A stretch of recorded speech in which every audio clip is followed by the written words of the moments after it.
శాంతి భద్రతల సమస్యపై డీజీపీని కలిసి ఫిర్యాదు చేశారు బీఆర్ఎస్ ఎమ్మెల్యేలు ఎమ్మెల్సీలు. కరీంనగర్లో మాజీ మంత్రి గంగుల కమలాకర్ క్యాంప్ ఆఫీస్, కౌశిక్ రెడ్డి వాహనంపై బీజేపీ కార్యకర్తల దాడి ఘటనల్ని డీజీపీ దృష్టికి తీసుకెళ్లారు.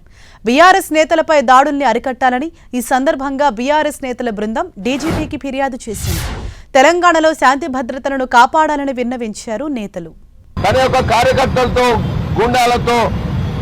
ఇవాళ గంగుల కమలాకర్ గారి ఆఫీస్ మీద దాడి, బాడి కౌశిక్ రెడ్డి ఆఫీస్ మీద దాడి. కౌశిక్ రెడ్డి గారిని ఇవాళ ఎలిమినేట్ చేయాలి, చంపాలనే ఉద్దేశంతో వాళ్ళందరూ అక్కడికి వచ్చి పెట్రోల్ బాంబులతో, పెట్రోల్తో, మ్యాచ్ బాక్సులతో వచ్చి దీని ప్రయత్నం చేయడం మేము అడుగుతున్నాం. అంతకుముందు గంగుల కమలాకర్ గారు, కేటీఆర్ గారు, కౌశిక్ రెడ్డి గారు, అక్కడ నాయకులందరూ కూడా ప్రశ్నించారు.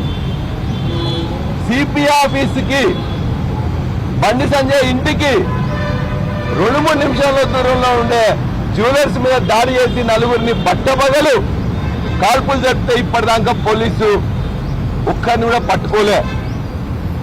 ఆ తర్వాత అలుగునూరులో ఒక అడ్వకేట్ మీద వెపన్స్ తో దాడి చేస్తే దాడి జరిగిందని చెప్తే కూడా కేసు పెట్టలే.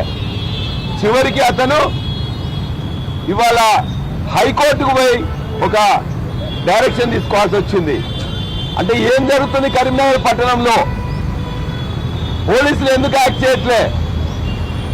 నిన్న ఆయన ఇష్టం వచ్చినట్టు మాట్లాడడానికి ఆయనకు హక్కు ఉందంట. బండి సంజయ్ గారు కేటీఆర్ గారి మీద ఇష్టం వచ్చినట్టు మాట్లాడిండు. మరి మాట్లాడితే సమాధానం చెప్పడం మా బాధ్యత కాదా? మేము సమాధానం చెప్తే తట్టుకోలేని పరిస్థితి. మీరు మాట్లాడిన భాషలోనే మేము సమాధానం చెప్తే ఎగరెగిరి పడుతున్నటువంటి సంగతి చాలా స్పష్టంగా. మొన్న కౌశిక్ రెడ్డి గారి పైన జరిగిన దాడి పూర్తిగా బండి సంజయ్ యొక్క ప్లాన్ ప్రకారమే వారింటి దగ్గర నుంచే లాఠీని తీసుకొని అన్ని రకాలైనటువంటి మరి హత్యాయత్నం చేయాల్సినటువంటి సామాగ్రి అంతా కూడా తీసుకొని, అన్ని కూడా ఆయుధాలు తీసుకొని ఆ రోజు మొన్న ఎమ్మెల్యే క్యాంప్ హౌస్ మీదకి కౌశిక్ రెడ్డి గారి మీదకి దాడి చేసినారు. కౌశిక్ రెడ్డి గారు ఏం తప్పు మాట్లాడినాయా? కౌశిక్ రెడ్డి గారు ఏం అడిగినాయా బండి సంజయ్ని? ఏ అంశం పైన చర్చకు వస్తావు? చర్చకు రా. నీ యొక్క భాష తొత్తిరి భాష కాకుండా ఊకే ఇష్టం వచ్చని మాట్లాడదు కాదు.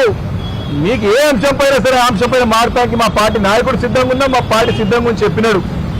నువ్వు లేనిపోయిన ఆరోపణలు చేస్తే అరే నువ్వు కూడా తంబాకు తిరుగుతావు, తంబాకు ఎఫెక్ట్ అయ్యని ఇంటికి విడిచిపోయానని చెప్పినాడు. నువ్వేమో మా కేటీఆర్ డ్రగ్స్ అంటావు, నువ్వు కేసీఆర్ గారికి పుట్టినవని అడుగుతావు. మేము అలాంటి భాష మాట్లాడలేదు. మేము చాలా స్పష్టంగా అంశం పైన మాట్లాడినాం. బండి సంజయ్ గారు, ముఖ్యమంత్రి రేవంత్ రెడ్డి గారు, మీరు మాట్లాడిన భాషలో మీకు సమానం చెప్తే అర్థమవుతా ఉన్నది. కేవలం ఇంకా 2 సంవత్సరాలు ప్రభుత్వం ఉంటుంది రాష్ట్రంలో. మీరు ఇదే రకమైనటువంటి సంస్కృతిని మీరు ముందు తీసుకుపోతే, ఇదే రకమైన సాంప్రదాయాలు ముందు తీసుకుపోతే రేపు పొద్దున మీ పైన దాడులు కానీ మిమ్మల్ని ఎవరు ఆపలేరు. మీరు కరీంనగర్ ఖాళీ చేసి పోయి గుజరాత్లో, యూపీలో తలవాల్చుకోవాల్సినటువంటి సందర్భం వస్తుంది బండి సంజయ్ అని చెప్పి సందర్భంగా హెచ్చరిస్తా ఉన్నాను. రాజ్యాంగ వ్యతిరేకమైన చర్య.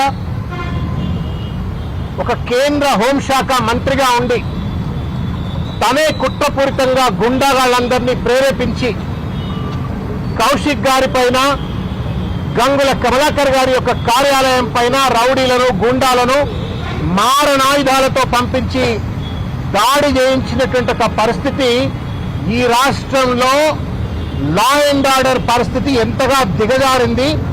ఇది ప్రజాస్వామ్య పాలన కాదు, గూండాల రౌడీల పాలన అన్నట్టుగా నిన్న మొత్తం ఉదంతం అంతా కూడా కనబడ్డది.